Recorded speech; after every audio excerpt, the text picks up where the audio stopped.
Shalom sahabat Kuntum yang terkasih, kita jumpa lagi pada minggu pertama dalam bulan Juni tahun 2022, di mana pada hari ini, hari Senin tanggal 6 Juni tahun 2022, kita merayakan perayaan wajib Santa Perawan Maria sebagai Bunda Gereja.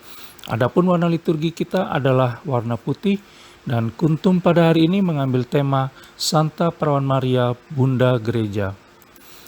Struktur bacaan kita pada hari ini terdiri dari bacaan pertama yang diambil dari kitab Kejadian 3 ayat 9 sampai dengan 15 dan ayat 20. Mazmur tanggapan diambil dari Mazmur 87 ayat 1 sampai dengan 3 dan ayat 5 sampai dengan 7. Serta Injil sendiri diambil dari Injil Yohanes 19 ayat 25 sampai dengan 34. Struktur bacaan kita pada hari ini sama dengan struktur bacaan pada hari Senin tanggal 24 Mei tahun 2021 dan tanggal 10 Juni tahun 2019. Bacaan Injil pada hari ini khususnya untuk ayat 28 sampai dengan 30 dapat kita baca pula dalam Injil Matius 27 ayat 45 sampai dengan 50, Injil Markus 15 ayat 33 sampai dengan 37, dan Injil Lukas 23 ayat 44 sampai dengan 46. Baik sahabat Kuntum yang terkasih, saya akan bacakan bacaan Injil kita pada hari ini yang diambil dari Injil Yohanes 19 ayat 25 sampai dengan 34. Dan dekat salib Yesus berdiri ibunya dan saudara ibunya, Maria, istri Klopas, dan Maria Magdalena. Ketika Yesus melihat ibunya dan murid yang dikasihinya di sampingnya, berkatalah ia kepada ibunya, "Ibu, inilah anakmu." Kemudian katanya kepada murid-muridnya, "Inilah ibumu." Dan sejak saat itu murid itu menerima dia di dalam rumahnya. Sesudah itu, karena Yesus tahu bahwa segala sesuatu telah selesai, berkatalah ia, supaya genaplah yang ada tertulis di dalam kitab suci, "Aku haus." Di situ ada suatu bekas penuh anggur asam. Maka mereka mencucukkan bunga karang yang telah dicelupkan dalam anggur asam pada sebatang hisop, lalu mengunjukkannya ke mulut Yesus. Sesudah Yesus meminum anggur asam itu, berkatalah ia, "Sudah selesai." Lalu ia menundukkan kepalanya dan menyerahkan nyawanya. Karena hari itu hari persiapan dan supaya pada hari Sabat mayat-mayat itu tidak tinggal tergantung pada kayu salib, sebab Sabat itu adalah hari yang besar, maka datanglah orang-orang Yahudi kepada Pilatus dan meminta kepadanya supaya kaki orang-orang itu dipatahkan dan mayat-mayatnya diturunkan. Maka datanglah prajurit-prajurit lalu mematahkan kaki orang yang pertama dan kaki orang yang lain yang disalibkan bersama-sama dengan Yesus. Tetapi ketika mereka sampai kepada Yesus dan melihat bahwa ia telah mati, mereka tidak mematahkan kakinya. Tetapi seorang dari antara prajurit itu menikam lambungnya dengan tombak dan segera mengalir keluar darah dan air. Demikianlah sabda Tuhan, terpujilah Kristus. Sahabat Kuntum yang terkasih, sebelum kita lanjutkan perenungan Kuntum pada hari ini, jangan lupa untuk mengklik tombol like dan subscribe yang ada di bawah video Kuntum ini, agar Kuntum dapat terus berkembang lebih baik di masa yang akan datang.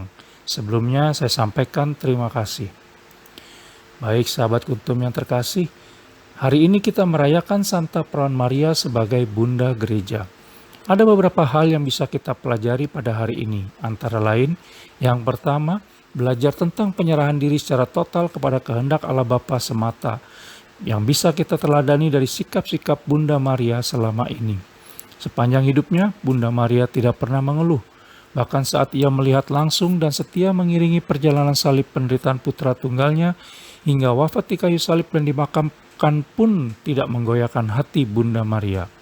Apalagi sampai mengurungkan niatnya dalam berserah diri kepada kehendak Allah Bapa semata. Yang kedua, dalam bacaan Injil pada hari ini diceritakan bagaimana Yesus Kristus menyerahkan Bunda Maria kepada murid yang dikasihinya, dan begitu juga sebaliknya saat ia tergantung di kayu salib.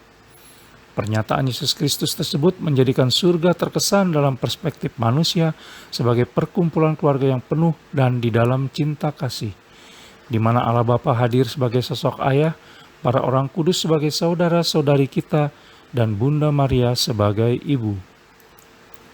Yang ketiga, Bunda Maria adalah tokoh yang telah menerima Roh Kudus sejak saat dirinya mengandung Yesus Kristus. Mengandung dan melahirkan Yesus Kristus bisa juga berarti mengandung dan melahirkan gereja. Para muridnya adalah gerejanya. Di saat tergantung di kayu salib, Yesus Kristus menyerahkan muridnya kepada Bunda Maria. Yang keempat, atau yang terakhir, bahkan dalam banyak literatur gereja, Bunda Maria adalah musuh sejati para iblis yang dilambangkan dengan ular yang diinjak di bawah kakinya. Sehingga Bunda Maria bersama-sama dengan Yesus Kristus meremukkan iblis dan membawa kehidupan yang baru. Sahabat Kuntum yang terkasih, tidak ada wanita dan ibu lain yang dapat menggantikan Bunda Maria sebagai Bunda Gereja. Sudah sepantasnya lah bila kita menyayangi Bunda Maria, Sang Bunda Gereja.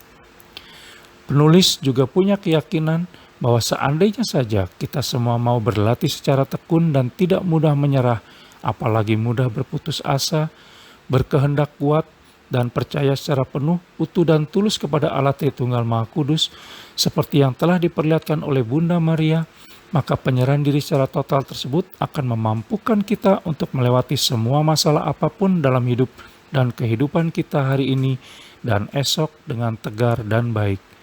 Perlu kita ingat dan yakini bersama bahwa Allah Bapa tidak akan pernah memberi cobaan melebihi kekuatan kita. Baik sahabat Kuntum yang terkasih, bila ingin lebih jelas lagi silakan melihat kepada deskripsi yang ada di bawah video Kuntum ini. Dan sekali lagi jangan lupa untuk mengklik tombol like dan subscribe yang ada di bawah video Kuntum ini agar Kuntum dapat terus berkembang semakin baik ke depan. Terima kasih, selamat pagi dan salam.